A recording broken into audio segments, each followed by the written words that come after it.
right, so I am here with our two competitors right now.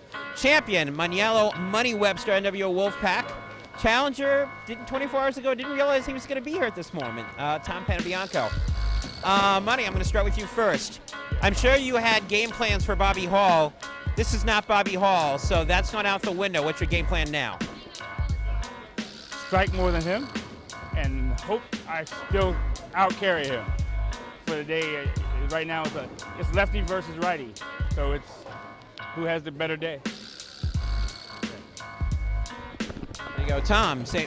Not just the same question, but how are you going to take advantage of this? The last time you were in this spot, we all know what happened. I remember it very well, up 3-0 and then lost 4-3. Again, it comes down to the same thing. Carry, who's going to execute on their shots, and if we find a line, my philosophy is rinse and repeat and keep on throwing strikes as many as you can. It's going to come down to carry. All right, and just final thought to both of you. For everybody that's saying they're too old to get into the World Championship Series, what is your response? Well, I'm not old yet, but for those that think I am, if you get here and I'm still here, see you soon. I welcome anybody to challenge me on any given day. I'll bowl anybody anytime. All right, good luck, gentlemen. Good luck to both of you guys. Good luck. Thank you. So I am Gordon Pepper. I'm going to be joined here by a cast of people throughout the afternoon and throughout the match. But I also have as my cohort today, Mr. Shandit Faison. I believe I pronounced that correctly, Yes. I hope. Well, you know what? Only you just call me Shandit. It's Shandite, and then AKA P1 from Suicide Squad. And the P1 is not for player one, even though I used to be a gamer in my time. It's Phenomenal One. And yes, Phenomenal One. If you doubt it, you can doubt it. Just don't doubt it out loud. I'm not going to doubt it out loud. Right now, we're going to have a lot of phenomenal bowling here. All four Northeast belts are on the line. Next month, that will be 5. But right now, this month, we have the heavyweight title between Maniello Webster and Tom Panebianco. Right next door, the Vixens match is going to happen between Kayla Jones, the challenger, versus champion Lee Bookerud. Oh, that definitely should be a good match. I'm looking forward to seeing that. And we see the first shot of the match, and he goes a little high, and he leaves the 3-6-10. Yes, 3-6-10 to start the match. The champion might just be a little bit stiff, you know, waiting around. It's very tough watching other bowlers bowl. You don't really get to warm up as much. But we'll see how the champion comes through. See, it goes champion right now. Bowled 3 games earlier. Did not like what he saw. He did not make the cut. As long as that energy doesn't carry over, and it definitely doesn't because he converts to spare. Very nice. Yeah, this is going to be a fun match. You have 2 bowlers that are very technical. Let me go through the other 2 title matches very quickly. Tag team, you got Mercer Mayhem versus Body Bags. And cruiserweight, you've got Raul the Towel Renteria going up against Sal Chiavarati. Yes, yeah, I had a match with him in Rabs. Great competitor. He took me out, so I'm salty. No, I'm not that salty. Been around Raul Renteria, and naturally I have a vested interest being the number 2 seed in that division. I was going to say, you're going to be getting a title match very, very shortly should you win your match next month. And Sal already has a win over Raul, so that's going to be fun to see if Raul can maintain that. Meanwhile, over here, we're starting game 1 of the heavyweight title match.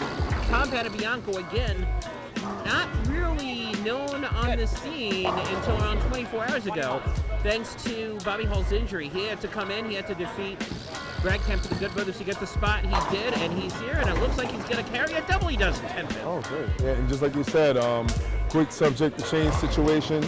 You know, you're dealing with a whole new opponent, so you have to come up with a whole new strategy on the fly, and that's got to be something that could be considered adversity. But if you're a champion, anything can happen. Even a hurricane can switch directions. So now you got to see what you got to do in the midst of this match. Or in this case, an ocean wave. Very good. Like that, Ocean Thrashers reference. Very good. And let's see if he's a shark on this spare. And yes, he's all over it, just like a bloody victim protecting him. Right now, I don't see much chum in the water yet. It's still the beginning of game 1. And yes, I'm going to have horrible, horrible puns throughout the whole entire match. All right, we're going to call you Big Pun, and your name's not even Chris. I'm Big Pun, and I don't apologize for it whatsoever. We have the Phenomenal One and Big Pun, and we have Kayla Jones right now with the front 3 of the Vixens again. We're going to try to keep you focused on everything as much as we can. However, going back to this match, we have a wiggling 10-pin. And a little bit of reggae on the 10-pin as it says, no, no, no.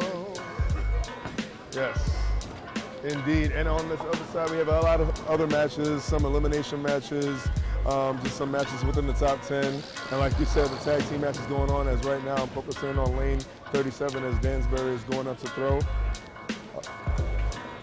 But before that, but we're going to focus on that 10 pin. Yeah. Yes, and the champion covers the 10 pin. And let's see, 10 pin as well as a beautiful strike by Dansbury. So I guess conversion equals conversion. I will say this before we get to this match. Dansbury, there was a little bit of controversy earlier on here. Oh, yeah. Dansbury's team thought that they made the cut. They did not make the cut. Yeah, I heard something about that. You're going to have a very, I'm not going to get into details on this, but I think they're going to have a very spicy Red Hot Dansbury and Troy Gafkin, and if they take their anger and channel it on the lanes, it could be a very long day for the body bags. Oh, and channeling in on lane 33 as, he buries it but leaves a ringing 10, and that ringing 10 keeps calling his phone. Well, Yes. let me ask you this question, and I sort of noticed this when he was bowling earlier on. Yes. He's throwing the ball very hard and very fast here, and I'm seeing everybody else slowing the ball down a little bit. Do you think speed is the way here? And you bowled here earlier on. I certainly did, So and you I was certainly actually know how on this is Dansbury's there. team. Yeah, sorry to cut you off there. Yeah, I was definitely on Dansbury's team earlier, and from what I noticed, by the way, beautiful converted 10 pin by the champion himself. The lanes, they're reading, in my opinion, extremely early. So my strategy would be to go with something relatively predictable or weak and play up the boards because it reads early, but if you get too fast, you will not get that fluid reaction that you're looking for. Good example, the down and in shot that the Vixens competitors are just throwing right now. Leia just threw a beautiful down and in shot, and Mr. Panebianco right here, thrashing the lanes with a beautiful down and in shot from the left side. Talking about speed right now, Webster's throwing about 20 miles an hour. Panebianco right now averaging 17. There is a significant difference on that speed. The speed most of the time comes from the want and the need for safety. If you hit the pocket 9 times out of 10, if you don't convert a strike, you will leave something makeable. You could tempt the option of maybe slowing down the ball, getting through there, getting that reaction that you want to go throughout. But if you get a little lazy, there's a good chance for a good old washout. So right now, I think the speed comes from safety, but as you get comfortable, I think you'll find your flow. Sometimes you can get a little bit too comfortable, though, and you slow down the speed a little bit too much. Oh, yeah. Panebianco's got to avoid that. Here's his next shot. Oh, he gets the mix, and that's something that Maniello Webster is wondering, where the heck can I get that? Oh, must have been a DJ in his past life. Beautiful mix. There you go, a little bit mix master thrasher. There you go. Yes, you think your puns are bad? Oh, I will rival that. Both Shondite and myself will be here all day, tip the That's wheel, right. and etc. That's right. Tip your screen, Yeah, tip your screen. but don't tap the screen hoping to get out. Please, we want your viewership. Yeah, come hang out with us. It's Come gonna on, be come fun. on. 30 strikes. I mean, the one good thing for better or for worse is that right now in a position we cannot see the comments. I'm sure if there's any important ones we'll get on. Whoa. Oh, that looked a lot better. He threw that ball outside on that. That's a major adjustment, and he slowed the speed down. And if you watch his index finger position and him even staying behind the ball to really get that fluid reaction right there. But going under the ball could also leave you a bad reaction. We just saw Dansbury right now leave the dreaded 4-6. So he got a little bit too handsy with his ball. But let's see if off of that wonderful shot that the champion just threw on lane 34, let's see if he can keep that same energy and maintain his mechanics. Goes a little inside. All right, missed his mark inside. I did not think that's what he meant to do on that. I thought that's a miss, but he lowered the speed down, ball carried, or maybe the speed bailed him out in this case. That is Webster's first double of the game. Panebianco right now has got a double. He's working on 3. He's up by 11. Yes, just looked up at the score right now. I was just trying to figure out how that ball didn't jump. Sorry about that. But that's what happens when you play inside the oil. You give yourself a little bit of real estate to play with. Right now we'll be chatting about some of the other matches later. Panebianco looking to keep his lead with a strike here in the 5th frame. That ball looks good. And he's getting that crazy mix. Very good. A little bit of, I guess, dare I say, a lefty version of an Akobo carry there, huh? And it's funny how... It's a lefty Akobo BS carry. Well, he has a shark on his jersey, and El Tiburon does translate into the shark. So there you go. The Padrino. Tom, the Padrino Panebianco. And right now, if he starts to get locked, I have seen Tom bowl many a match where he is locked on the left-hand side, and if he can get locked in both lanes, it's going to be very hard for him to get unlocked. You know, there's some bowlers that'll throw a bad shot once in a while. Panebianco is not one of those bowlers. It's one of the things he said in the interview before. If I find something I like, I will use it again and again and again, and it looks like he's now blind on both lanes. Very good. Like I always say in sports, never change your winning strategy, but always change your losing strategy. If you see something that works, you keep working it until work stops. But work doesn't stop, grind doesn't stop. And speaking of grind, yes, Leah Buick-Rude, if I am saying her right. Lee Buick-Rude. Yes, Buick-Rude, yes, wonderful shot. And down and in, a lot of power. And speaking of power, staying behind the ball, but outside of the target, might have dropped the shoulder a little bit. Yeah, Webster shot right there, not very good. That's not where he's been putting the ball. And right now, the difference in this match, at least game one for me, comes to consistency. Panebianco doing exactly what he said that he's going to do. He found something, he liked it, he's consistently pounding it in that pocket. Even that one shot that he wasn't necessarily thrilled with, that found its target. Right now, it looks like Webster's still fishing. Still fishing, but he's finding a shark right now, and that shark is right now, he's very hungry. But he's a very hungry shark. That's not the fish that he was looking for. And you know, wolves don't do that well in water. No, I know. they do not. No, I know. But hopefully Wolfpack will be back on a mass destruction. For all my wrestling fans, hopefully you get that reference. Yeah, I sure do. Wrestling fans, and shout out to Malachi Moore. Yes, definitely shout out there. Great guy. Had the opportunity to bowl him. Look forward to seeing him again. And let's see if we can see a strike coming right now from the champion as he goes up 10 and, yes, bangs it out again. And that's what he needed to do on 34. He did not. He tried to go straighter is greater, and that's not working here. He's got to throw with a little bit of a hook. Panebianco right now on his side, as you said, he's playing down and in, corner to corner a little bit, but much more down and in. Yes, and from what I've noticed, even though I heard a lot of bowlers from the Jersey area say this, but I'm getting to see it. Apparently, they say the left side is very good here. That's the case in most bowling alleys. But also, not taking anything away, as you can see right there, beautiful consistency personified is Mr. Panebianco. That is 5 in a row for the Padrino as he's looking right now. He's up by 34, and he's looking to really try to pull this one out of reach. We're in the 8th frame right now in game one. Tom Panebianco up by 34 on a 5-bagger, looking for more. Speaking of more, we're going to also take a look over there. Raul Renteria, it seems that they already started their second game. So we're looking to get the results. We'll have results for you later on all of the matches. A whole lot of great bowling going on. The Vixens right now displaying why they are some of the most deadly Vixens or bowlers you will find anywhere in the UBA and in any other house. 1 for 6 here. No, 7. 7, and hopefully that 7 will be heaven. Hopefully he makes it and converts it.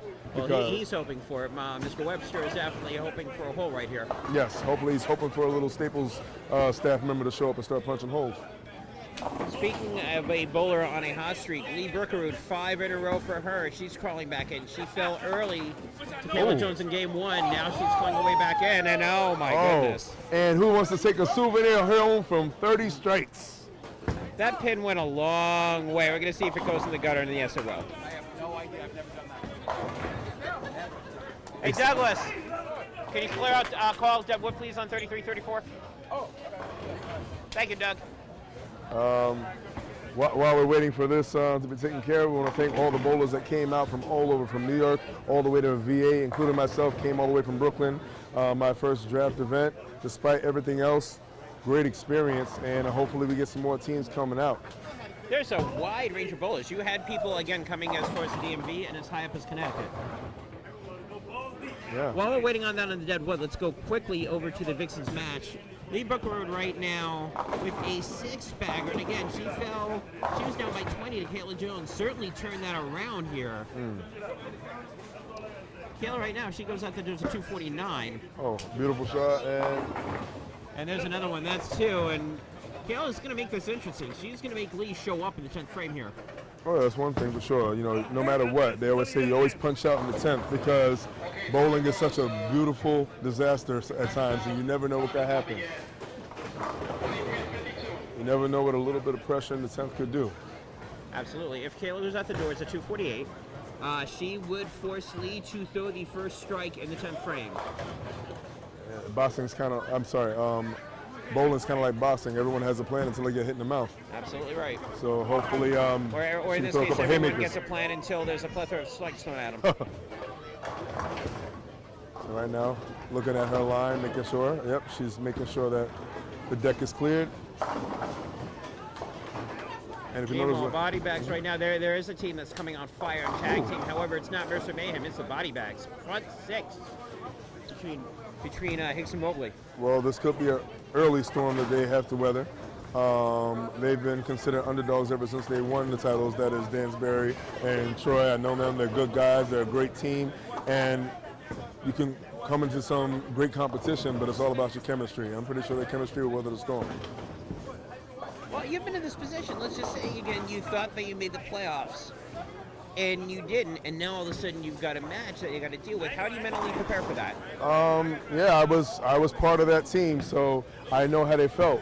And the one thing I just told them, I said, look, oh, wait, let's focus on this shot coming up here.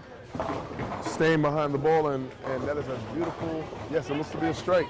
Yes. Well, that first shot from Kayla means that Lee's got to show up with a mark at least in the 10th frame. Let's see if she's going to make her show up with more. And again, going up light is the heavyweight champion on the right lane. And we'll get back to that right now. Yes, you see right there, he's coming up right. So he might be catching some oil. There might be a little slight difference between the lanes that he's not catching, but he's going to have to notice that difference.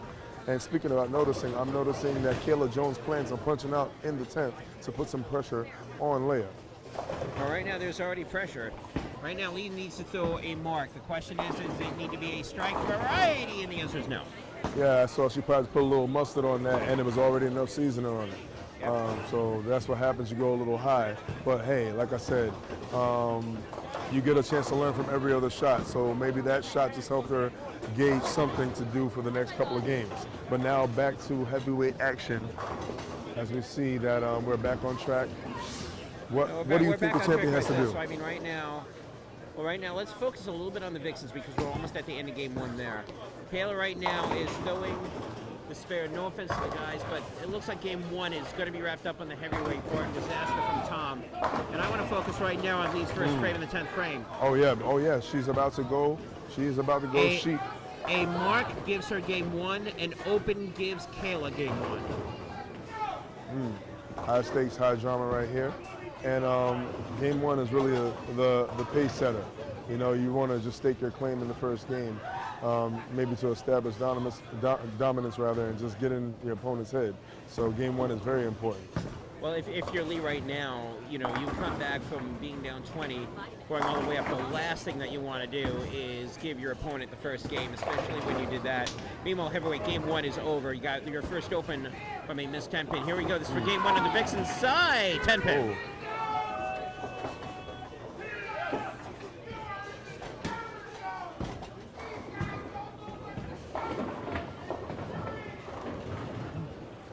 Tom Panebianco here in the 9th frame, looking to finish this one in game one, and he will. The best that Maniello Webster can have is 204, and right now this is 209. We're getting some news about the welterweight. Well, right now what we have here is a missed 10 pin from Lee, and Kayla Jones is going to win game one, 237 and 236. Well, strikes do build real estate, but spares pay the rent. And right there, you miss a payment, you're going to have to pay double. Right now, Lee did miss a payment. She's down 0-1, and you're right. To get back in the match, she's going to have to pay double. She's going to go up on 2. And what that does to you for other 10-pin conversions as a right-handed bowler, you could do either one or two things. You could either say screw it and just set your feet and just start zeroing in on it, or you start to take a little extra time and think about that same shot that cost you a match. So it's either going to build you or will break you down. Let's see how it affects Leia on the middle game in game two here is going to be everything. Kayla Jones is going to not make the strike. She was a 5 pin up there. Meanwhile, finishing up the heavyweight match, Tom Panebianco again is just absolutely lined right now. Maniello Webster right now has got nothing in terms of questions or answers, and he's had a 3-game head start if you think about it from the experience standpoint. That's a very good point. And not slowing down Mr. Panebianco. He's definitely making sure he's making a statement. He's not planning on looking at any victory as just what it is. He's actually going to finish the match and just to let the champion know I'm here and I'm not leaving and I'm gonna keep swimming. Ooh. Temping up there. However, Tom Panebianco is going to finish, and there is no way money can catch him. Oh. Panebianco with a dominant game one. And I'm sure Maniello Webster may be wondering, gee, I really wish that Bobby Hall's wrist was working at this point. Because right now the sub is doing some work. Well, the good thing about that is you got hit in the mouth early. Oh. And stop. Think about it. Great form on that jump stop. Very good. Right now, over with the tag team match right now, like you mentioned earlier, still some controversy maybe in the head of Dansbury and Troy. So they're gonna have to weather that storm and really come out and really fight and keep the belts that they worked hard to get. Yeah, right now after game one, it's if they don't think that what happened did not affect them, I may disagree with them. The tag team champions, shall we say, unconventional opens. That's not something you're used to seeing for the tag champions. They're making mistakes they normally don't make. And right now, at this point, Maniello Webster is also making spares where they usually should be strikes. Well, what we didn't catch was him going into the bag to maybe see what he can do to figure out what the situation is, the carry down situation is on the right lane, because the right lane has been the Achilles heel right now for him, and it's been definitely reacting a lot differently. For me personally, if I see something's reacting a little differently, I'll maybe give myself a couple moves right. I'll keep moving right until I get it right, rather than go to another piece. But it's always different when you're on the battlefield. He obviously found something. Hopefully that'll give him something to work with. Well, he's sort of nodding his head up and down on that shot. However, first game, no money. At the end of game one, Tom Panebianco 258, Maniello Money Webster 194. Panebianco leads 1-0 as we go into game two. Very good. Now, one of the things you find interesting while you see these matches, got the body bags going down, and again, they're from the DMV, but they're all allied with each other in one way or another, which is always fun to see when you see districts and conferences working together. Yeah, the DMV is out here looking to collect all and make everyone travel to them. It's been DMV got the drive, and they're trying to drive their way all the way to the top in every division. So not to mention the fact that they're going to force you to come down, hang out with them, and I have no problem with that whatsoever. Oh yeah, we love some good old Southern cooking, you know. VA all day, you know. I got some cousins down there. Maryland's got some great seafood down there. Well, I'm allergic to shellfish, so there you go. But hey. They'll find something for you down there. I know. And I heard the Benadryl's priced pretty well, so, you know. Benadryl's does work pretty well. Right now we're starting game two in the heavyweight matchup. Panebianco starts with a spare, which is something that he really hasn't done, and he hasn't needed to so far, because almost every shot that he's thrown is a strike. Now, let's find out exactly if Money Webster, as you said, he took out a ball from his bag, he made the adjustment. Let's see how much of that adjustment he made. Oh, that ball snapping out there. That looks good. Maybe a little bit too heavy. Too pen. Yes, he definitely made a move inside, and I can tell that ball has a stronger reaction. But he might be moving a little too deep in that oil, so I think he's trying to work it too much rather than let the ball work. Yeah, he's got a 2-8 down there. Meanwhile, Lee just left a little bit of a celly cam over there. That would be a 7-9-10. Oh, well, there you go. Maniello Webster makes a spare, and we're tied. One spare apiece as we go into frame number 2. Yes, 10 to start the match again, and like you said, yes, quite an interesting lead. Shout out to Mr. Selly himself, and splits beget splits, because right now in the match to the left of the heavyweight match, there's another split there, and then speaking of, Leia almost got that? She Yes. almost did. Yeah. She almost picked that off. Very good. Well, not very good. Not good enough. Not good enough. There you go. All right, here comes Webster. Let's see how very good that he can be.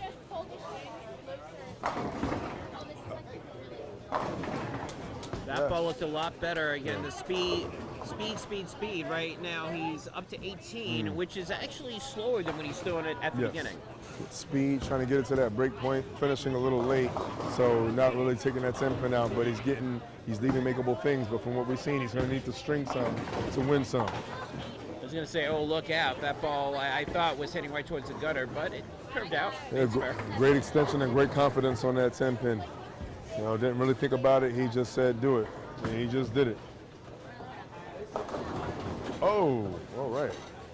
Mark Madden and Roselle Swells, by the way, looking to be the #1 contender for the cruiserweight. And right now, got a little bit tight one in the cruiserweight matchup. And we got all kind of title matches, even someone to be a potential inaugural welterweight champion. Oh, and way to mix it up again and causing waves as the Ocean Thrasher thrashes the pins. Panebianco has consistently gotten the mix to go. Manuel Webster either hasn't been trying to look for it or hasn't gotten it. He's been leaving a lot of single pin spares. Well, that carry down always comes into effect. That is true. Webster's probably hoping for a little bit of carry down on the top side because right now he's been solid. Taylor Jones right now with the double has now taken the lead in game 2 over Lee Buckaroo. And right now a double here from Panebianco will give him the lead over Manuel Webster in the 3rd frame on game 2. And there it is. Oh, very good. We're going to call that a little bit of double trouble. So right now... double trouble for both champions. The challengers clearly making their mark early. Panebianco once again up by at least 10 over Webster's. Webster is going to go into his 3rd frame. Right now waiting on him, and I'm sure he's looking to try to grab something else from his bag. Potentially, yes, looking in the bag of tricks, trying to figure out what can I do to carry, because right now I'm going to need to strike. This is exactly what he's thinking. He's going to have to strike to put up some kind of fight. He's looking to pull a rabbit out of his hat. Right now, the only thing that's coming out of the hat is a shark. Telling you.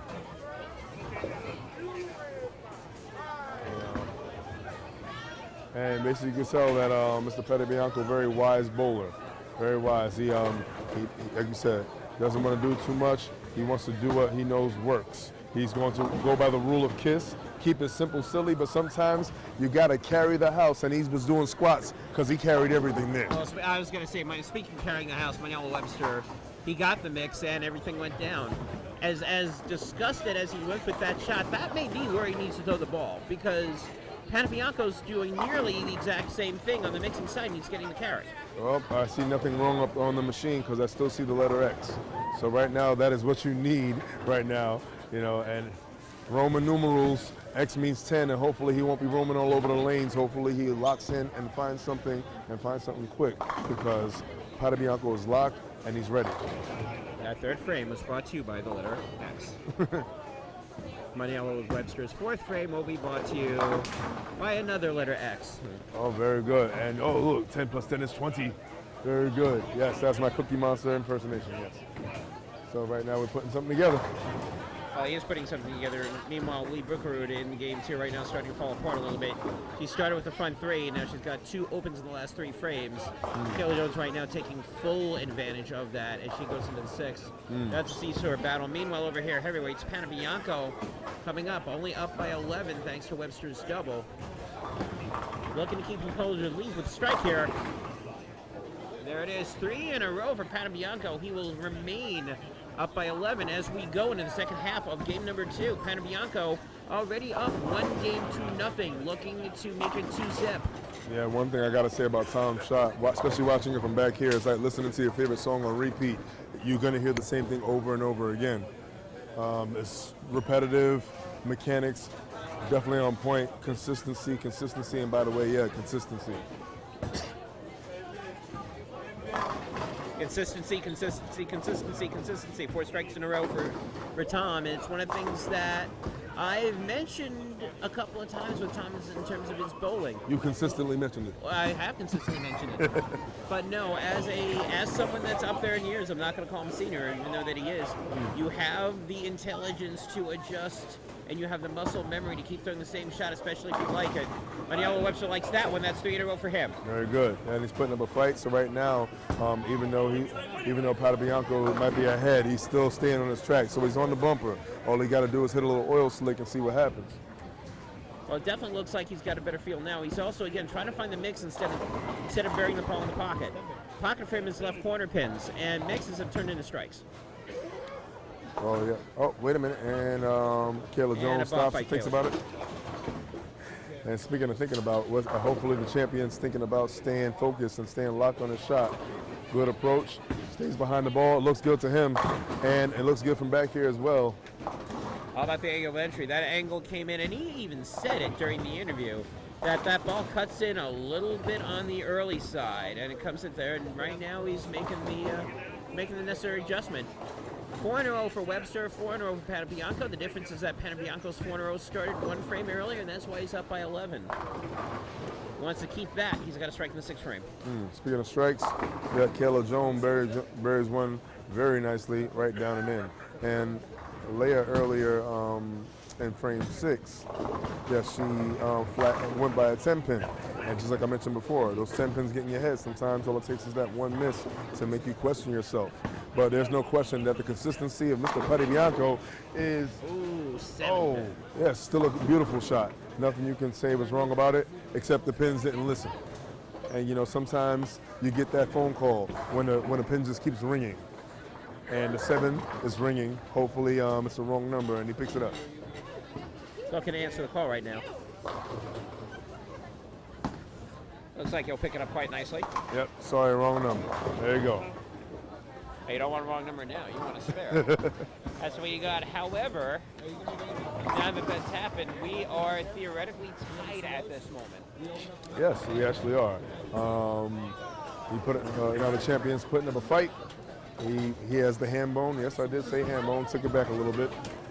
And he's looking to continue and really keep the pressure on, or did I say keep the foot on the shark's neck. Do sharks technically have a neck? I don't know. I don't know if they have a neck. Probably. Yeah. Probably got kills. But he's fin to win. Oh, that was terrible. That was bad. That was bad. Gordon wrote that one. That strike was good. Oh, yeah. See, unlike my horrible pun, that was a beautiful shot. And again, no mistakes made, just carry not had on the last shot. Right now, Webster with a strike will at least tie this up. And again, we'll be even. Yes, Panebianco right now at a 49 pace. They both go out the door. It's 269. That's right. You should have sold one before. I would have gave you these hands. Webster right here. That ball looks good. Oh, And yes. he gets the 7 pin to go down, and he finally gets that mix that he did not get game 1. Sometimes a little tickle's all you need to get the move started. Right now, going into the 8th, we are even right now. In terms of the guys, there is no difference on pin count.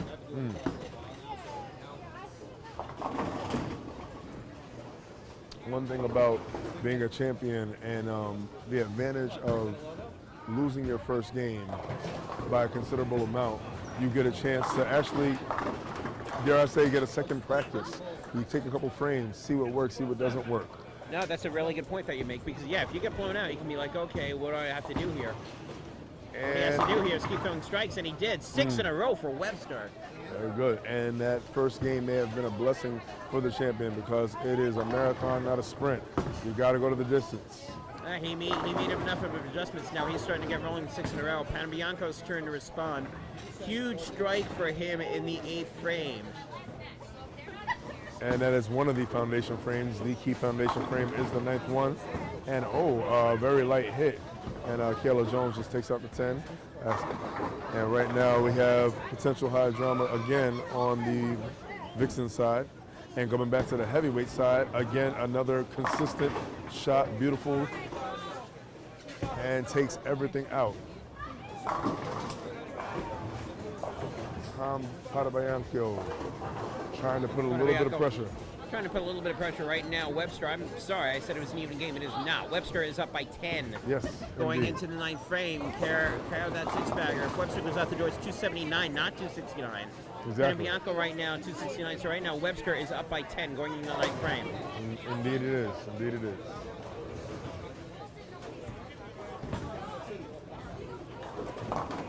Oh, and that was, he almost got away with the 8 pin. Might have wanted that is one a little too much. Yeah, he may have wanted that one back. Shark right now found himself an electric eel Yes, in the form indeed. of an 8-pin. And with a shocking miss. Not often, like you said, he rarely misses a target, and sometimes wanting it too bad. When you want to strike, sometimes you make a mistake. When you want to throw a good ball, good things happen. No, that was a blatant miss, and it is one that Webster can take advantage of right now. Because now instead of a 10-pin cushion, or a deficit in this case, the gap between Maniello and Panebianco is around 30. Best Panebianco can do is 248. 2 strikes from Webster will take care of that. All right. And we'll have a 1-1 tie game. Again, still got to get it done. Stays behind the ball, nice and deep, and a little too deep, and gets an 8 count, which could save a little something, but maybe not much. It's a little something. It's not much, but it's enough. If he gets a spare here, he'll be up by 9 going into the 10th frame. You know, and you got to keep your poise. Even when you see your opponent make a mistake, you got to just look at it as just another shot. You can't want to bury him so bad that you almost bury yourself. Well, Webster is still in control, though. He's up by 9 going into the 10th.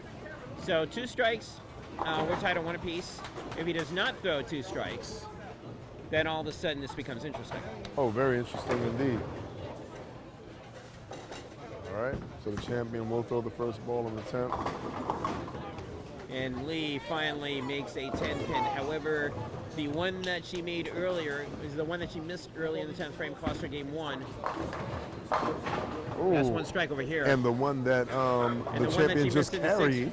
The one that the champion just carried may give him game 2, but the one that Lee missed in the 6th frame in game 2 may come back to haunt her. Kayla Jones is now in the exact same position that Lee Brookerwood was in game 1. Mark, you win, open, you lose. That's right, goes to 10 pins pass. When you pass that 10 pin, you think about it for as long as you're bowling, and sometimes game after. 2 over here for Kayla. Ooh, Here we go. Wait a minute.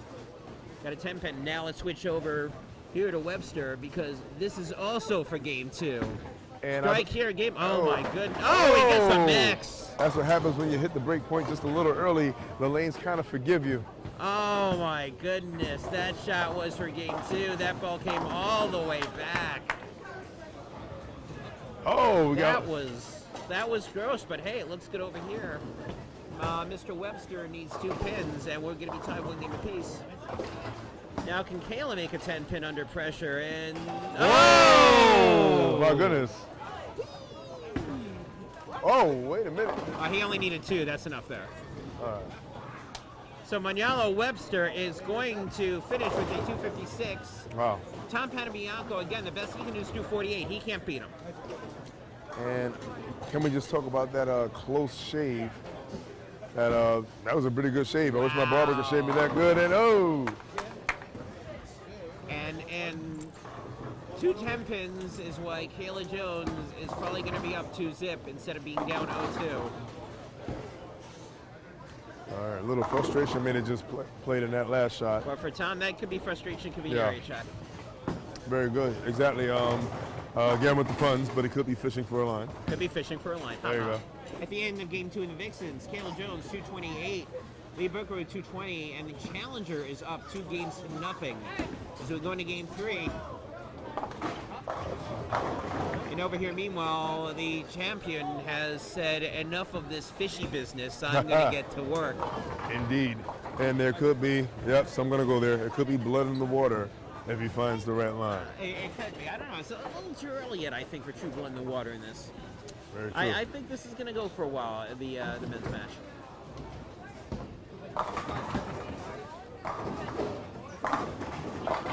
That ball looked good. However, the ball in the 6th and 9th frame did not. And because of that, at the end of game 2, Webster 256, Tom Panebianco 236. We are tied 1 game apiece here as we go into game 3. Yes, the heavyweights showing why they are indeed heavyweights, living up to that moniker and that title. They're throwing big numbers when they need to. When you think about it, Tom Panebianco threw 2 great games. Second game, the champion showed up, overcame and weathered that first storm, fished for the line that he needed to find, and he's executing, making good shots. and getting a little help from the pins, which we all need because we all know carry wins the matches. You can throw as good as you want. If the pins don't want to cooperate, then it's going to be a long night. Sometimes it's all about angle of entry. And That's what it's all about. Sometimes you get the mix, sometimes you don't. I'll say right now, it looks like that the champs, Mercer Mayhem, the tag team, finally get their head out of their posterior. It looks like they're going to tie up that match one game apiece. Very good. Yes, yes. They are definitely getting that camera adjusted. And right now it seems like they're getting focused on a second game win to definitely show that they are no slouches and they're champs for a reason. And speaking of champs, like I said, we have welterweights as well competing. Find out, well, we have welterweights right now. This is not the title match. Next month's going to be the title match. Oh, yeah, looking forward to that. That's going to be a lot of fun. The other stuff will be final match for that is today. And I'm going to look over here and see with you. I'm going to send over there and find out the results of that cruiserweight match, game 1. Awesome.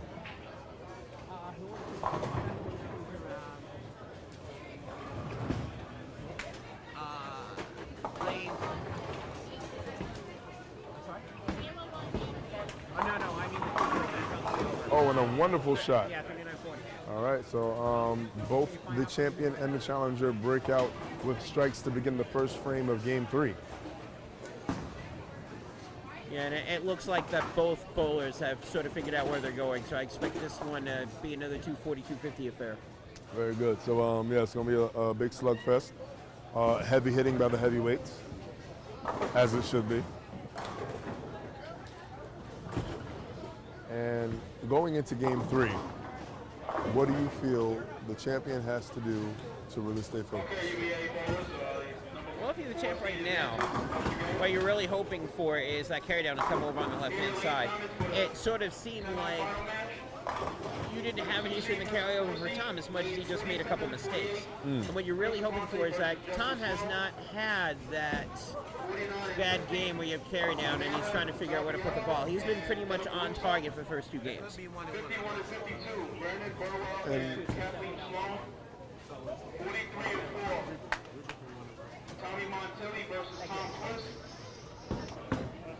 So right now, thank you to Idris Evans for the update.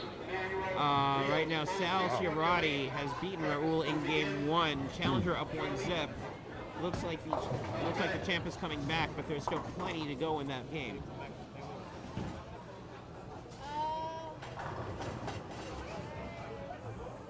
Webster here looking for the mark on the double. He'll get that. Yeah, 2 for 2 on double pin spares today for Webster. yeah, definitely converts the 2-weight, coming in a little light.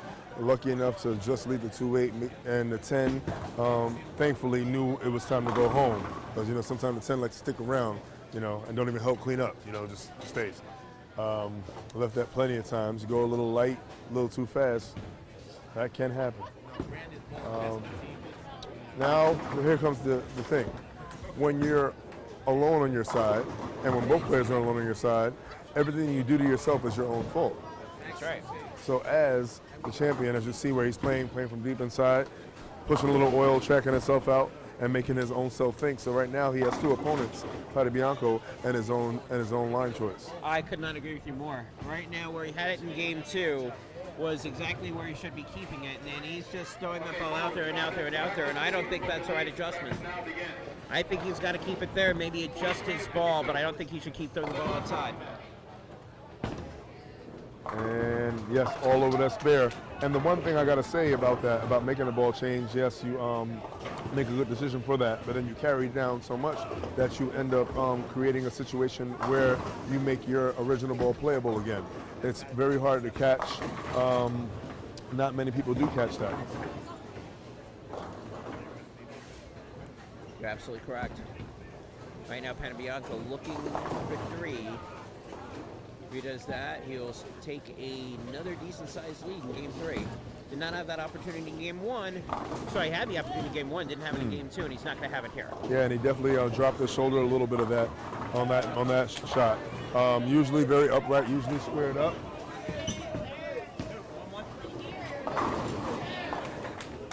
Like I said before, usually squared up on every shot, usually repeating everything. So right now, maybe a little bit of the heat in this building or something will come into a factor, get a little lackadaisical in your shot. It's a little bit lackadaisical. It's also a little bit, keep in mind again, At the beginning, he was pretty much lined in the first 2 games. This may be the first sign of carry down for Panebianco. He still has a lead, but it's not nearly as overwhelming as it was in game 1. Great Well, point. we'll see if he continues to have issues on lane 34. Right now, he has not had any issues on lane 33, and that's where he's going down the 4th frame. Yeah, right now, it seems that they're both searching for something consistent. One thing that definitely always plays a factor whenever you're shooting, if it's a little warm, oil will stretch, and you find yourself making stronger moves to your strong side.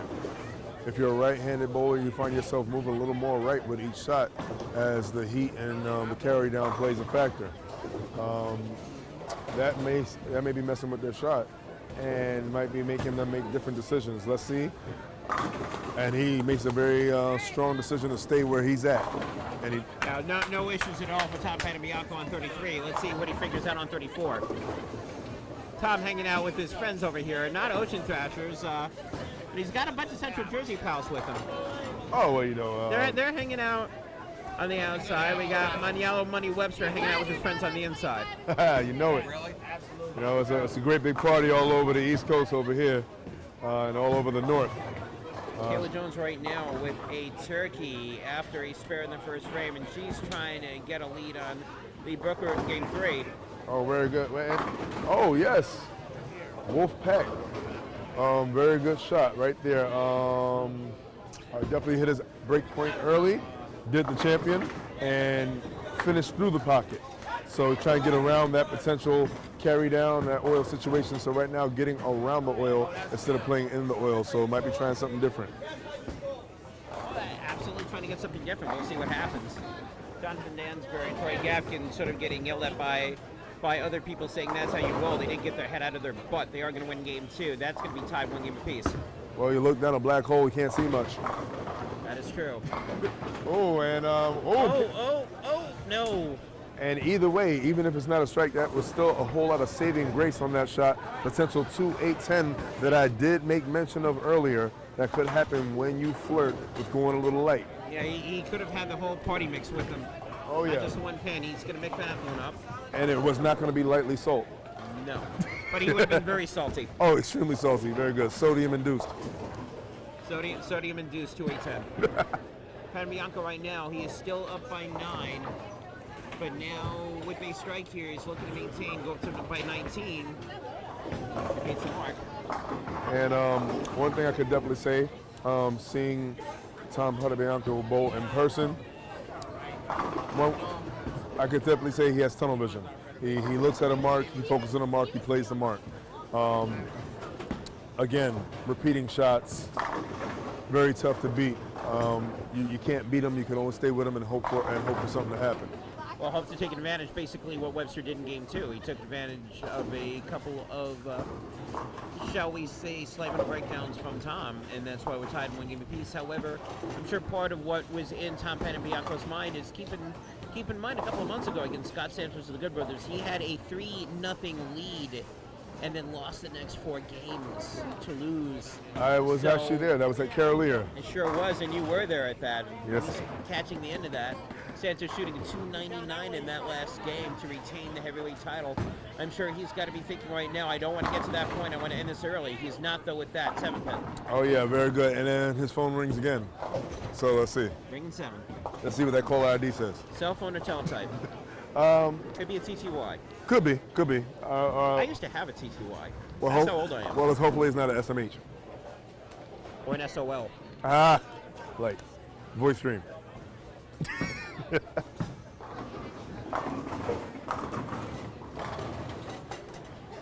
All right, squares up.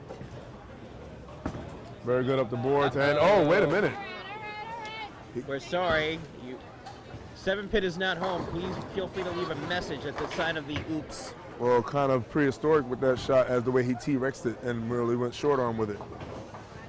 I think Dansbury may have an issue with you saying that, but that's okay. Copyright infringement, I know. Copyright infringement. And speaking of Dansbury right now, they are locked in, and I think that they're right now ready to turn that rage and uncage that rage on body bags and put them in their own namesake. Yeah, I was wondering when that was going to happen. Manialo Webster with a chance to take the lead in game 3 with a strike here. No. 3-6-10. And again, even though leading bad count, or not as good a count as you would like to, better than a washout. Better than a washout. A mark puts the deficit that he has to deal with in single digits. And it is fairly warm in here, so like I said, it's making a difference on the lanes. It's putting the oil in different spots, and it's getting a lot of different reactions. So it makes you think a little bit. And sometimes, like I said, you can be your own worst enemy. One-on-one could turn to two-on-one real quick if you don't play it right. How many times have we seen that in a Vixen's match so far? We've had 2 mental errors, and both of those errors have shaped how that Vixen's match is going right now. Right now we're going into the 7th frame of Game 3 here in the heavyweight match. Right now it is a 9-pin lead for Tom Panebianco, and he's trying to take a 2-1 lead in this match. We're tied at 1 apiece. Definitely want the Webster advantage. looking to try to get some pressure with a strike here, and he gets it. Ooh, can you say explosion? Very good.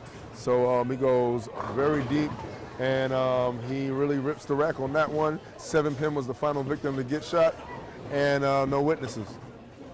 That shot looked good. Now the question is he going to stay with that? Or he's going to try to spiral the ball out. I've already discussed it with you. His look has been much better when he throws the ball like that, trying not to spiral the ball out, trying to get mixed. I feel the less he thinks about it and the more he just focuses on how he's throwing it rather than where he's throwing it, he'll get a better result. Because sometimes trying to do the right thing too much, you do the wrong thing. Yep. Speaking about doing the right thing, back to that consistency that we spoke about Tom Panebianco. Well, the one thing that you said about Tom is you've got to capitalize and take advantage when he makes a mistake. He made one there. Money needs to hope that he makes another one. However, if he does make another one, it is only a 19 deficit. Webster can go out the door for a 236. Right now, the best Panebianco can do is a 245. So if Panebianco stops throwing strikes, Webster can take advantage of it. Does he take advantage of it now? Let's see what the pins say. The pins say, okay, we'll work with you. And yes, and he gets all of that. 10 in the pit. Pins say, shut up, Pepper. Let him keep striking. That's what the pins are saying right now. Come on. Pepper, come on. Come on, Pepper. Come on. Webster needs this one to keep pace. Oh, he leaves the 10-pin, and that's going to hurt because he's running out of frames. And that speed is actually starting to hurt the champ right now because he's getting up the lane really, really fast. And getting up the lane fast with the oil being carried down, your ball's not going to finish. You might get some carry. You might get a little carry. But you're basically flirting with 10 pins all day. And it's okay if you make them just like you made this one here. Well, Manialo is down by... Manialo's down right now by 19 with 2 frames left to go. And he's either gonna strike a whole bunch and hope Tom Panebianco loses it, or if he marks, and right now Webster has not thrown a double in this game. If he keeps marking, he's got to hope that Tom finds another open. Well, there's a strike right there. Well, if he keeps throwing the ball right, he can go from not throwing a double to definitely throwing 4. And 4 could definitely be more opportunity for him to take the match. 4 could mean more, but less could mean more stress. Right now, there's not much stress on Panebianco at this moment.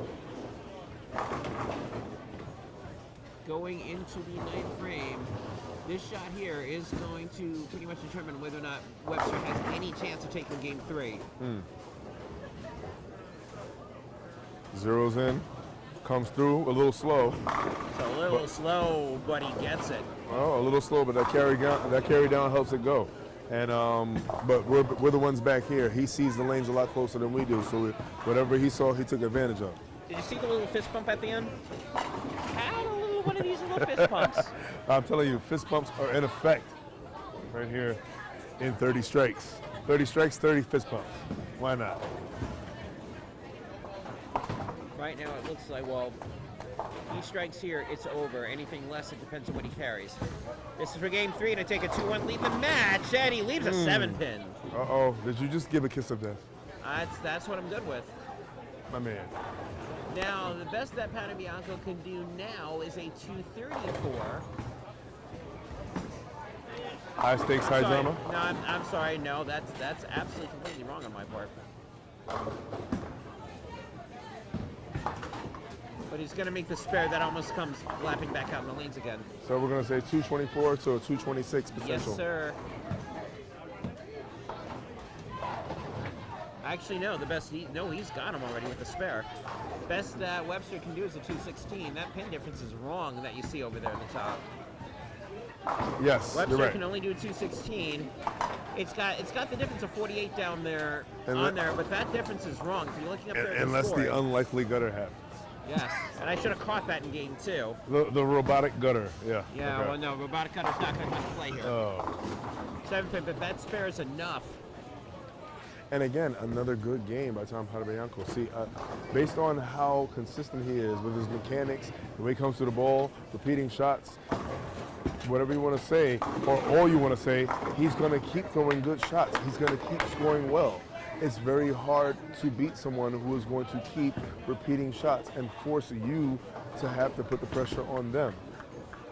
Very stoic, no show and emotion, nothing extra. He's just gonna keep bowling, and you have to deal with that. You have to be headstrong. You have to be mentally strong enough to overcome that and bowl. Not to say that it can't be done, but it is something that is gonna have to be dealt with. Well, this is a greater issue for Webster. The only game that he's thrown the ball consistently right now is game 2. Everything else has been, as you said, balls all over the place. You want to have 2 different profiles of bowlers right now.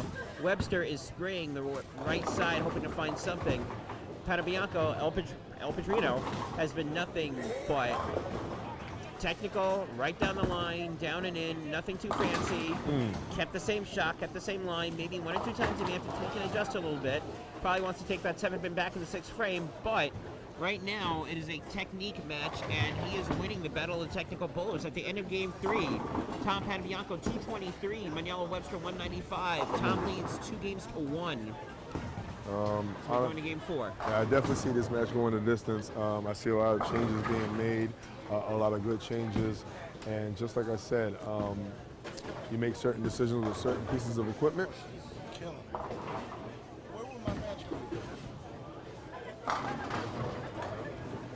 on, down there. Right now, Panebianco starts out game 4 with a strike, and here we go. Webster has either got to start finding carry or really starting to hope that the lanes really start to break down for Tom and he makes some more mistakes. Right now, Panebianco not making mistakes. Webster right now not making strikes. That's a 10 pin. And the one thing that this eerily reminds me of is yesterday over at Hudson, Tom Panebianco and Brad Kemp. Kemp won game 2, then all of a sudden Tom got lined in and Kemp wound up fishing. And as a result, Tom in the next 3. And yeah, If the pattern holds again, we're looking at a new Northeast Heavyweight champion. definitely. And I noticed that the champ made an interesting change. Like I made reference to this before. A lot of times changing to a ball and you create a certain line by carrying your oil down, you go to a piece that was working for you earlier, and he did throw his final shot with that piece from earlier. So he may have realized that he just gave himself a little line to play with. And let's see, nope, he's still fishing for other things. He's not letting, he hasn't figured out the difference between when to throw it out too much and when not to throw it out enough. That definitely was not thrown out enough. Well, I would say when in doubt, go down and in. And based on his mechanics, I see he can play many lines, but right now I think he may be trying too hard to beat Tom Panebianco rather than just try to execute shots. And a lot of times when you focus on beating someone so bad, you end up beating yourself. And right now, speaking of that, I'm sure Lee Brookerwood is teeing herself up right now. At the end of game 3, Kayla Jones, 248. Lee right now will finish either in the 2 zeros or 2 teens. It is now 3-0 Kayla Jones. The margin of Lee Brookerwood is error for her is 0. If Kayla wins 1 game in the next 4, we're going to have a new Northeast Vixens champion. Good point. Or we could have an amazing walk down. We could. We've seen walkdowns happen here before. I remember you said in my my nomination that I never officially got nominated for after the nominations were over for walk down of the year. You said you found out that adversity sometimes doesn't mention character, it often reveals it. That's one of my favorite quotes. Yes, and Adversity. where's my award? I walked in. Actually, that match hasn't qualified yet because that was Carol Lear, and that happened this calendar year. So. No. I'm talking about the walk down that Michael Holt. But, Oh, that one. yeah, that one. You're Hello. watching Hey, Dougie. What's going on? Oh, man. You gotta love Dougie. He'll hold the whole world on his shoulders and it won't hurt. But speaking of hurting, another 10-pin lead for Aaliyah definitely has got to hurt. Yeah, Lee right now needs to find some answers and hurry. Webster also needs to find some answers in a hurry because right now Tom Panebianco, the front three in game 4. Webster's got to figure out something that he hasn't been able to figure out through 6 games, and that is where to put the bowling ball to strike consistently. Keep in mind, he was here 3 games earlier. His team did not make the cut. He himself said he did not bowl that well. We are thinking it could be an advantage because now he's figured it out, or it could be a disadvantage because he's still fishing.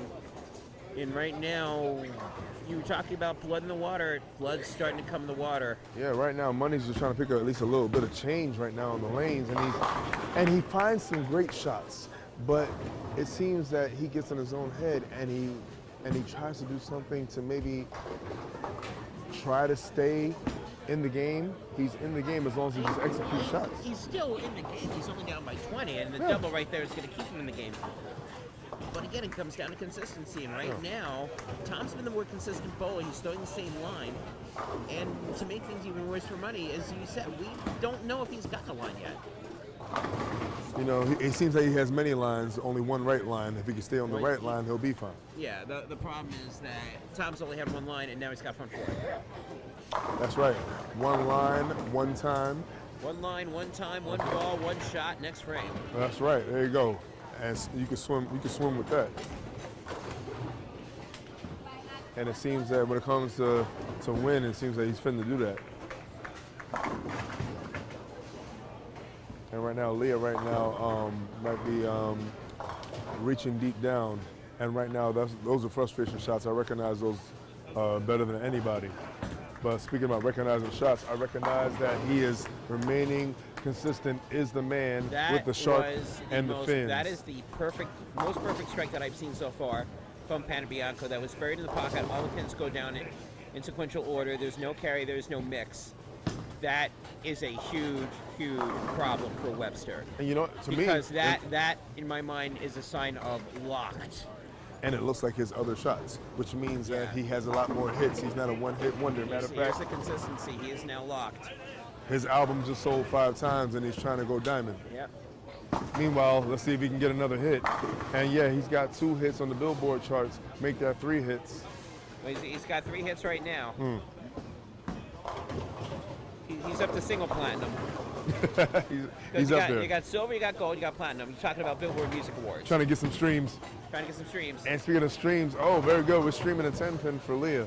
And that's good. And she came out of the ball pretty confident. So hopefully some good things are in the makings for there in that Vixens match. She needs some good things. She cannot afford to lose another game. She loses another game, the match is over, and we have a new champion. So see the sink or swim. Speaking of swim, right now the wolf right here trying to swim in the water and not get the fur wet. And no, the fur is still luxurious. That actually looked like the best ball that he shot on lane 33 from Webster. And for these last couple of shots, he's actually looked like he's comfortable in his own fur. Dare I say, as the wolf? Well, KMA from the Wolfpack's got 4 in a row. He keeps the deficit down on his side of 22. And again, he's forcing Tom to keep striking. Because again, a mistake here, Panebianco can lose the lead, depending on if he doesn't strike what he leaves. Let's see what the Webster Bajino can still does. go out the door for 278. Keep Yes, that he in can. mind. Yes. But right now, 278. 278 is going to be shot by 21 pins at this point. Yes, it's looking like it. But you know, it's amazing what that carry will do. Sometimes, your knees give up when you try to carry too much. Yeah, but right now he's been locked. He's been simple. It's been there. Webster has found something. The question is it too late? Well, when it comes to keeping it simple, sometimes the rule of KISS comes into effect. Keep it simple, silly is what all the some of the best bowlers taught me. Oh, and speaking of simplicity, that is the absolute opposite. That's going to be Caitlyn's first. I want to say it's going to be your first open. It's definitely your first split. It's definitely makeable.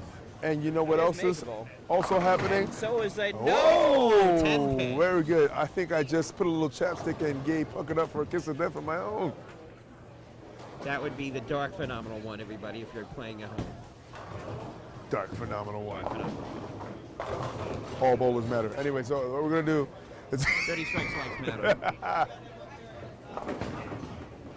And... Oh, he makes the spare. So as I And keep that will my not mouth be your shut... first open in the match. No, You go shut your it mouth. shan't not. And it shall not be an open for Mr. Panebianco as he converts the 10 pin. No, will not. And two amazing title matches going on right beside each other, the heavyweight and the Vixens. And We got 4 fun title matches right now. And the true difference is, honestly, there is no difference. They're champions trying to defend their belts. They're displaying great heart. And they refuse to leave. Leah refused to leave as she sends a message saying great spare, but you know I'm just going to knock my 10 down in the first shot. Let's see. Yes. Not the time to leave that 10 pin. Definitely not the And I time. say that off the 4-bagger because he could have cut into that and maybe made this a 1-pin game, but now he's in the exact same spot that he was, assuming he makes a strike. He's still going to be 22 pins back, and we're going to go into the 8th frame. He's got to make that up in 3 frames. He'll make the spare. There you go. And can we just have an abuse hotline for these 10 pins that have been taking some pretty mean abuse from the representative of the Wolf Pack here?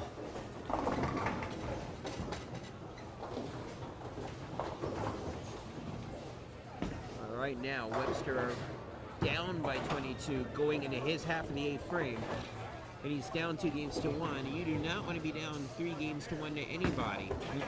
At this point, there's a strike. And that right there is basically a why didn't I throw that same ball last shot? Yep. Yeah. That was a look of frustration. Yep. Like, if there was cursing right now, there would be a lot on the live stream. You would be hearing it inside his thoughts at this moment. Well, there's a lot of subtitles behind that shot and behind that stance after the shot. Question mark, exclamation marks, a little hashtag.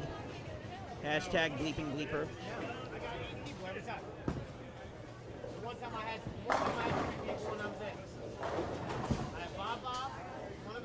And as Mr. Panebianco throws his shot, yes, and the Shark right now is still putting many bites on his opponent, but right now those bites might be able to be healed, a little peroxide, and maybe a couple of strikes. The issue right now is this: that 9th frame is going to be very important because Panebianco is going to lose 20 if it's not a strike here.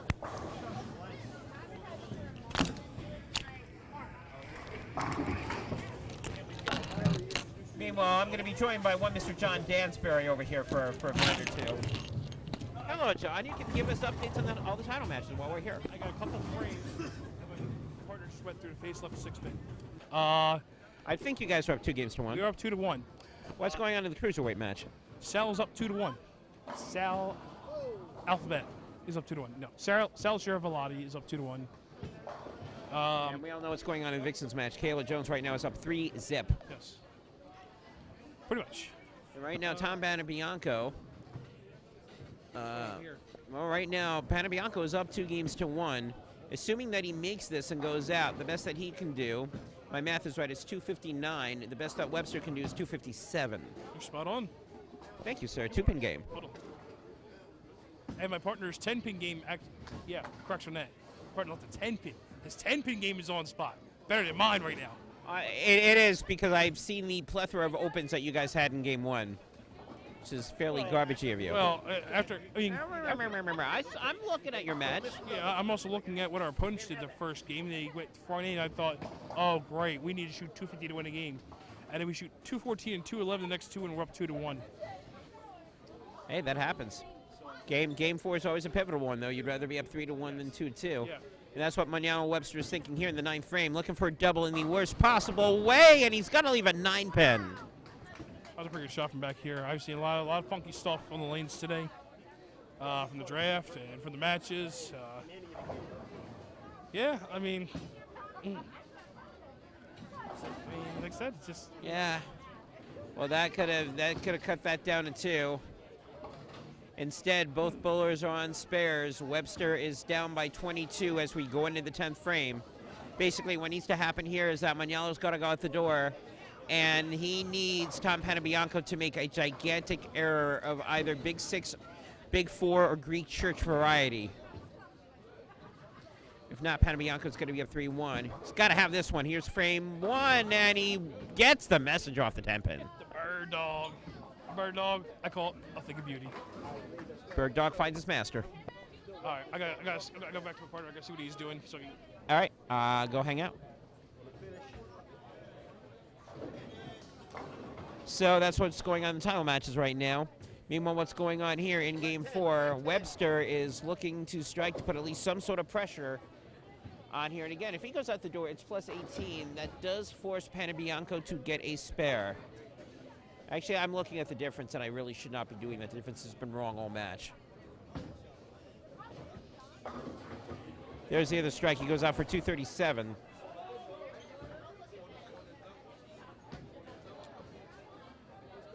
Nine out here. Actually, the scoring difference actually has that right for once.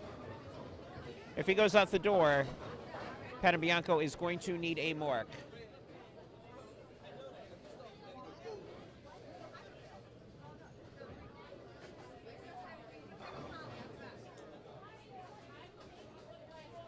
Here's the ball here. He's got to have all 10. He does.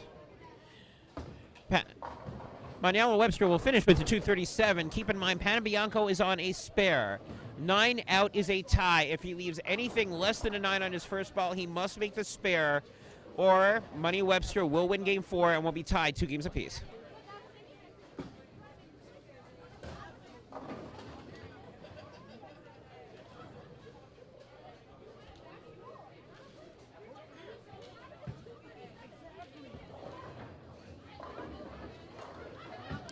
This is for Game 4 right here.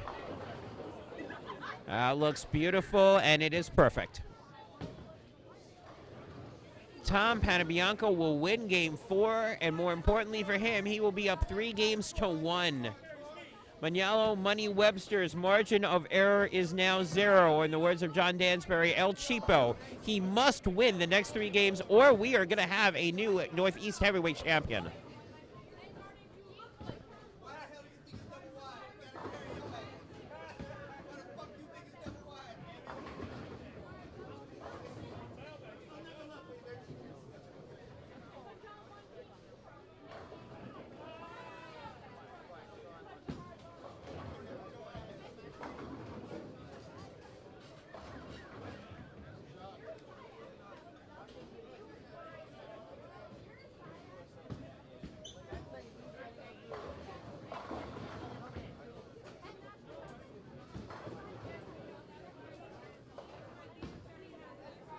Shot here looks good too. Panebianco today has been all sorts of lined in. Webster right now looks like he found something, but he's going to need to find it for the next 3 games. At the end of Game 4, Tom Panebianco 259, Webster 237.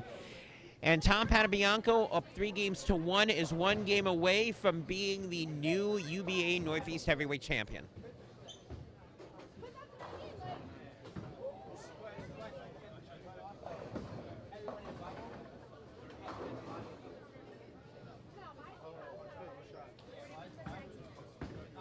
Webster here strutting Game 4. That's a strike.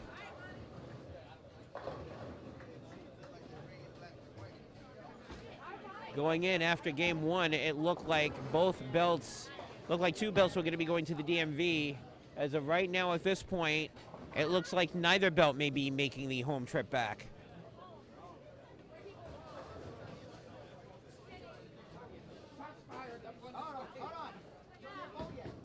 Tom Panebianco starting off his half of the 4th frame, and he's got, oh, no, he does not, 7-pin.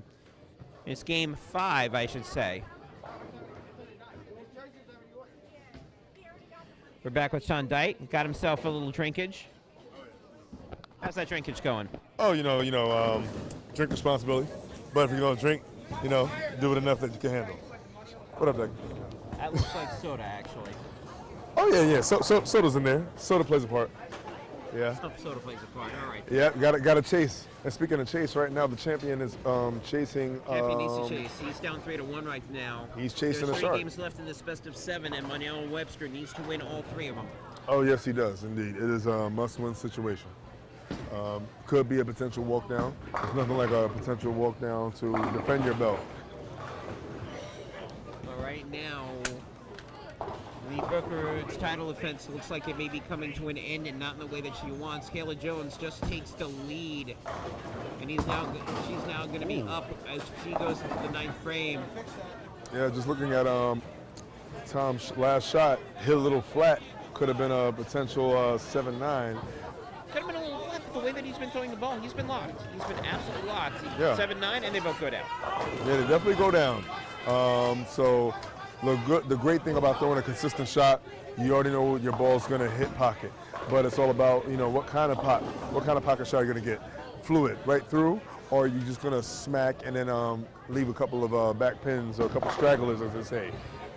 But when you hit like that, you'll basically take care of business in the back. Well, he knows he's got to hit like that in this case. And that right now. And yes. By the way, the hearing that you hear in the background is Jonathan Dansbury almost missing a 5-pin. Yeah, well, no. All I know is that they had the powder on deck for Mr. T-Rex. When you've got Raul Renteria yelling at you, you know that there's an issue. Oh yeah, he was going to throw in the towel on that. He's going to probably back dance right with the towel. There's 3 in a row from Webster. Well, I'll tell you, the champion is definitely not throwing in the towel. He is throwing some fight, displaying a lot of guts, a lot of intestinal fortitude on the lanes today, showing that the Wolf Pack is here to stay. Well, for right now, for at least the game, right now, Panebianco is down 10 going into game 5. Well, I'm a wrestling fan, and I'm a good fan of a good swerve. And right now, everybody loves a hot tag. This is not a tag team situation, but hopefully you tag your ball in and your ball comes in. We're gonna flip over to the Vixens match right now because this is game 4. And Kayla Jones is going to be up by around 30 pins going to 10th frame, and this match is almost mathematically over, and it looks like we may have a new Vixens champion. Well, like we said, in the 10th frame, it's very important to punch out because you leave a hole, you may live to regret it. And there are 2 things that could happen. Leah could finish out, and maybe something could happen, and maybe it'll spark something aside, or it'll be a disappointing ride home. It's going to be a disappointing ride home. Leah right now, the best that she can do, assuming she makes a spare and strikes out, is going to be a 207. Kayla Jones right now already has a 186 in the 8th frame. And if Leah's going to blame anybody on this, there's 2 10 pins that she missed early. The first one cost her game 1, and the second one cost her game 2. Right now, this should be a 2-2 match, and instead, Kayla is going to win 4 games to nothing. Well, Leah definitely proud champion, wanted to come have a better showing. Sometimes it's just how the cards are played. Leah's a great 2-time champion. She beat Kayla to get the belt the first time. She's a fantastic champion. She beat a very game Holly Little to win the second time. Definitely will look forward to seeing those 2 faces off. I can see Lee come back and winning the belt the 3rd time. I would love to see them face each other again. And right now we're in the midst of a slugfest right now between the heavyweight champion and the challenger right now. Right. So right now, actually I want to interrupt this momentarily, but we'll wait 1 second here. Moneyal Webster right now looking for, and there's a little bit of a mess.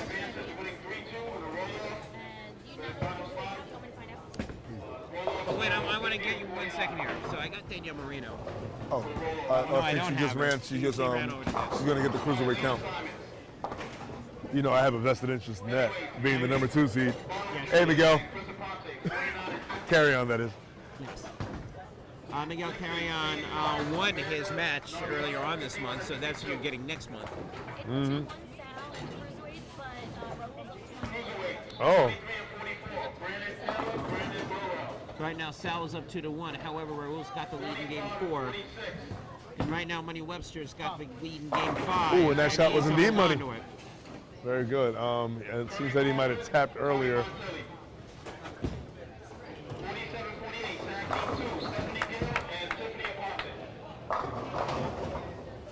You have him go clear the double 34. Okay. Thank you, sir.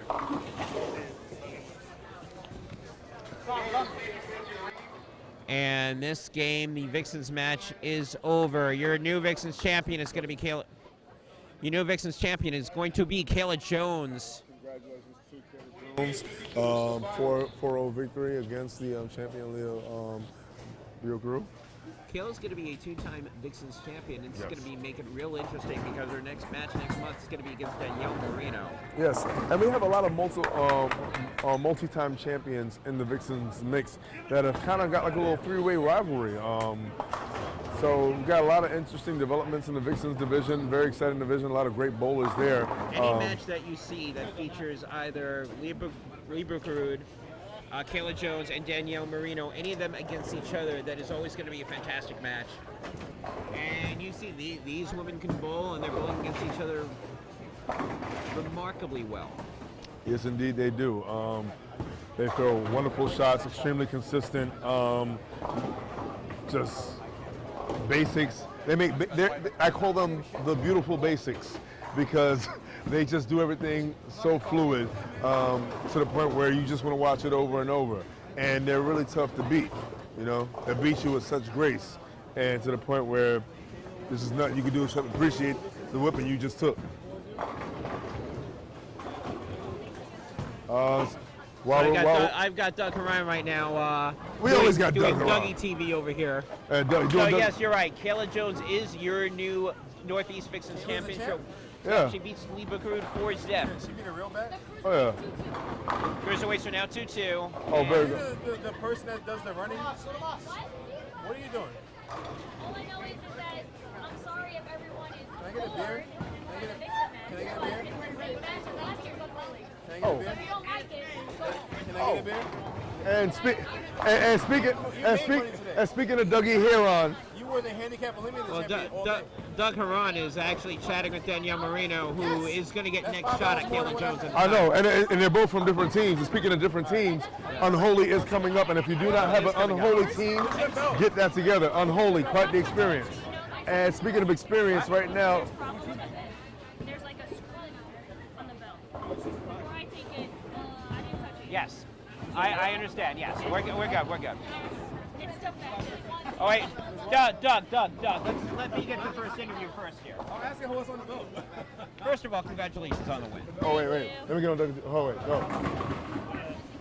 So, beginning, first two frames, very beginning, it was a cross between 10 pins. You had one 10 pin that you saw missed to give you game 1, and then one 10 pin that you hit to give you game 2. Talk to me a little bit about that. I think that's really, especially in this house, as many times as I've bowled here, it's just been the corner pins. I've had a couple matches here before, so that was the key. I don't know if I overthought it or just took it like, okay, do it again. You don't expect it to happen, and then you don't want to think about it too much. You want to still control yourself. Nice, controlled yourself, and then after you got the nerves down, game 3, game 4, no problem. Yeah. The biggest thing was, the more comfortable you are, the easier you're going to get out of the corner pins. So just let it roll. That was my biggest problem. I didn't throw the best that I could. I was at least saving the corner pins. So. Next match on Holy Alliance, Danielle Marino. Yes. You two have a little bit of a rivalry going. Yeah, we've bowled against each other for years, but we get along. So it's always fun. It's going to be a good match. I haven't had any bad matches here, especially towards the top. We're all close. It's making you produce shots, and that's all you want. Any final thing, any shout-outs, anything you want to say? My team's at home. Unfortunately, this isn't close, none of these matches. So this morning, all of them were like, got this, you can do it, do you. So big thanks to them and everybody that came here. Congratulations on your win, and we'll chat later. Don't forget to stick around. I got to get a couple of shots. Commentary. Great. Thanks, Gail. And right now, there's one speaking match and of it's jumping over. on It a looks like situation, this is the shark is down jumping to all over that blood in the water that I Tom made mention Panebianco, to. after a spare in the first frame, has got the next 6. And Webster is already looking to pack up in this case. In this case, Panebianco has been locked in the whole entire game. And maybe the whole entire day for the past 48 hours. He's doing what he's been doing. He's a technician. He's been making shots. Manella couldn't find anything pretty much for most of the day. And today, Panebianco's made him pay for it. Right now, you got the 6, 9, 10 up there. And right now, with the open that Manella and Webster had in the 7th frame, that pretty much may end this one. And it looks like we're going to get 2 new champions today. A new Vixens champion in Kayla Jones and a new Northeastern heavyweight champion in Tom Panebianco, El Padrino himself. And right now, El Padrino right now is getting ready to feast and an open, but it's now that really you not just going to said pay. that, well, let's look here. You know, the best that Manelo Webster can do is a 233. If he does that, Panebianco still needs 2 marks. You know what? So That is it's a very not good point. completely over yet. Well, that's true. And But he's got to find a strike here, at least to keep this one going at least, and he does that. yeah, I got to give respect to the champion because I know myself. I always say it's not over until the frames are over. So you got to keep that same attitude because bowling, you just never know what the pins decide to do. So you never know. So we will not count him out. Mathematically, it could be over, but I said could be. It's not a definite. Could be is not will be. Well, I've seen crazier things happen. Well, maybe you can make it like a spades game and make it 2 in a possible.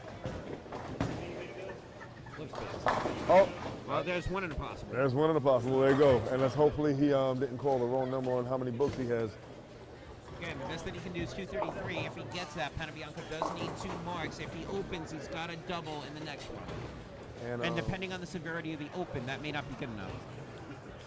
Definitely known for repeating shots, like I said earlier. And let's see if he repeats the shot, and let's see if the pins repeat action.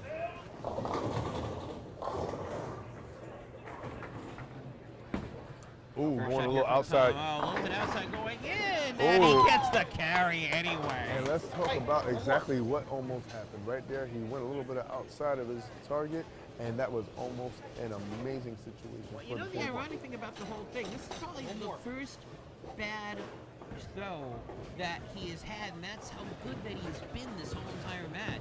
Almost everything locked up with precision. Yeah, only one other time did he drop the shoulder and go outside of his break point like that. So this is the shot right here. If he hits this, we've got a new Northeast champion. This is for game 5. Game, set, match. Hits it. Oh, and he said he's not too proud to beg. He channels his inner TLC. Not too proud to beg, and we have a new Northeast heavyweight champion. And definitely not too proud to congratulate a great champion on a wonderful attempt at a title defense, but it was all for naught on this day.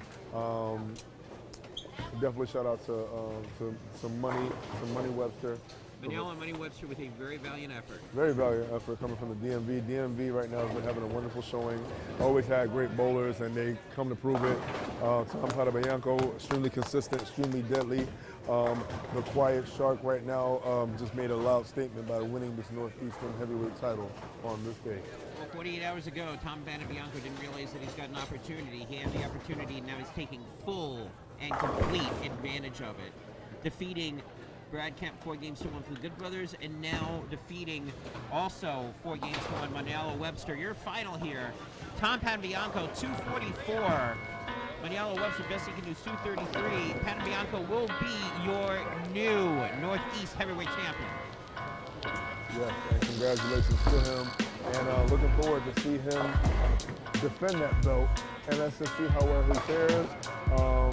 Again, Unholy's coming up, so there's going to be a whole bunch of things going there. Also, title defense is going on there. I believe, yes. All right. Unholy Alliance, all the belts are going to be up for grabs. All of them up for grabs. And I don't say 4, I say 5. Oh, yes. That's going to be your welterweight finals also. Your inaugural. Your inaugural welterweight title match. Yes. It's going to be in February.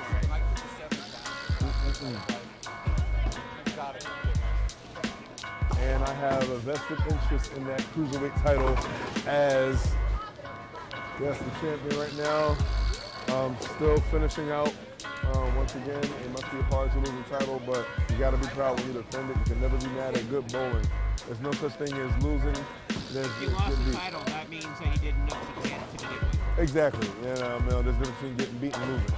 And I feel on this day, Money Webster, he didn't lose, he just got beat. He got beat Money Webster with the cross on the right-hand side, throw on the left. Maybe that's what he should have been doing earlier. At the end of Game 5, Tom Panebianco 244, Manelo Money Webster 233, and we've got a new heavyweight champion. So good.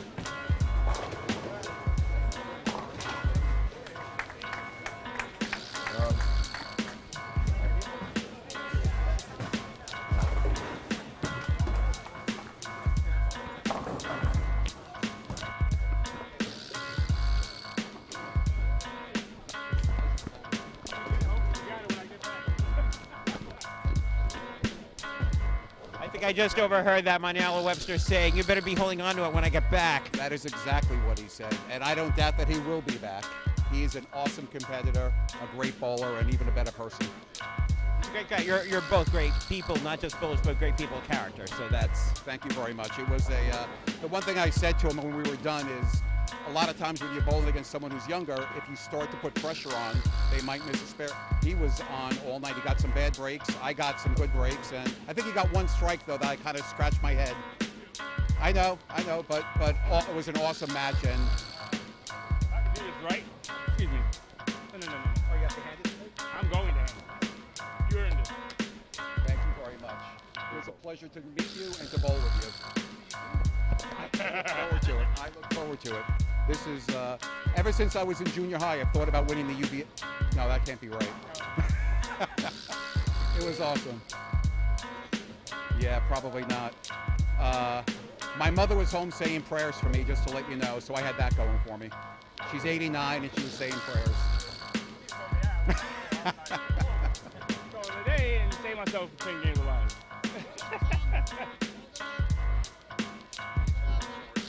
No, excuse me. Higher. No, good bowler. Great match, sir. Smile. You may destroy the camera now because of the smile, but. I put it around my waist, but it won't fit. Oh, yeah, it will. By the way, next time I see you, I probably will be bowling the left hand. I like my 10th frame. I look pretty good. Hey, you're allowed. It's heavy. So, 2 to 3 days ago, you weren't expecting that, were you? I was not. I knew I had my match yesterday, but I had no idea that I was going to turn around the next day and have another match. But there was an injury, and I got the opportunity, and I did have Scott Santos in my mind in that last game. I was thinking, okay, I wasn't up 3-0, but I was up 3-1. He was bowling great. If I gave him an opportunity, I know he would have jumped on it and given me a hard time and maybe even won. I let Scott in, and Scott took it. So I remembered that, and I learned from it. Stay focused and keep on executing shots. I was going to say you're up 3-1, and if you look exactly what you did, 9 spare and then 6 strikes down the way, you certainly did not let up at all. I did not. The one thing that bothers me is the 7 count, and I was like, why did you? Like I threw it horribly, and then I missed a spare, and that let him in the game for an opportunity, and I had to show up in the 9th and 10th. I actually said, when you threw that shot, that's the worst shot that you've thrown the whole entire game, and you hit that, and I was just like, that was really as much of a mastery as you had during the whole entire match in terms of how you're just getting the ball consistently in the pocket. And that's one of the things during the interview you were telling me is like, I'm just going to find something, and if I like it, it's going to keep going and going and going. How much did you really have to adjust, because it didn't look like you had to adjust that much? I had to adjust the board at one point, but then I stayed with the same line the rest of the day. Now, in all honesty, I had a great look. I scored well. I don't know what I averaged for the day, but I averaged well. That's not my comfort zone shot. My comfort zone is more left and down and in. I couldn't do that. I tried it in practice and it wasn't working. So I tried inside. I was like, that's not even really inside for most people. For me, that's inside. And it worked.